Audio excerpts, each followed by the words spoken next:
Hi, I'm Ian Berthon from Wallandilly Shire Council. Picton is a lovely place to spend some time.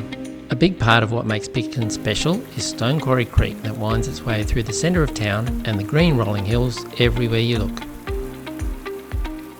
Unfortunately, what makes it special is also what brings flooding to Picton from time to time. The Picton town centre is built on a floodplain. When you look at the creek, it looks really big, and it is. It can carry lots of water. For most periods of even heavy rain, the creek flows remain within the creek banks. That means flooding on the floodplain doesn't happen too often. A look back in time can remind us though. In 2016, Picton had the largest flood Stonequarry Creek has ever seen, but it won't be the last. Picton sits at the junction of several creeks that feed Stonequarry Creek in a fairly unique catchment, from Razorback in the east, across the north, and around to Thirlmere in the southwest. All of the runoff from that vast area has to try and fit through Picton. Unfortunately, there is little we can do to stop the flooding of Picton in very heavy rain periods. We live in a beautiful part of the world, but we can't move Picton and we can't move the hills. The first thing to do is understand the flooding, know the risk. We've got a good understanding of the current flood risk.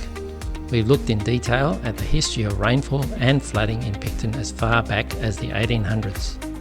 We've got a state-of-the-art computer model that can simulate flood behaviour across the floodplain. We've come up with a plan and it's underway. Our study considered 26 possible options to mitigate flooding and shortlisted 17 to form the Floodplain Risk Management Plan. We have already ticked off 4 actions and are working on another 4, with more to come. By manipulating vegetation in the creek, we can make the water flow more smoothly. It's not about stripping out the plants. The creek banks need them to prevent erosion, or private and public assets could be damaged. It's a balancing act.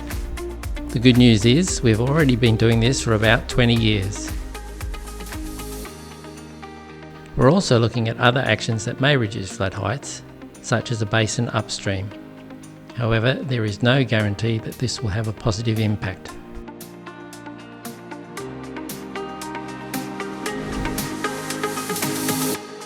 We can and do allow for the flood risk when planning new development.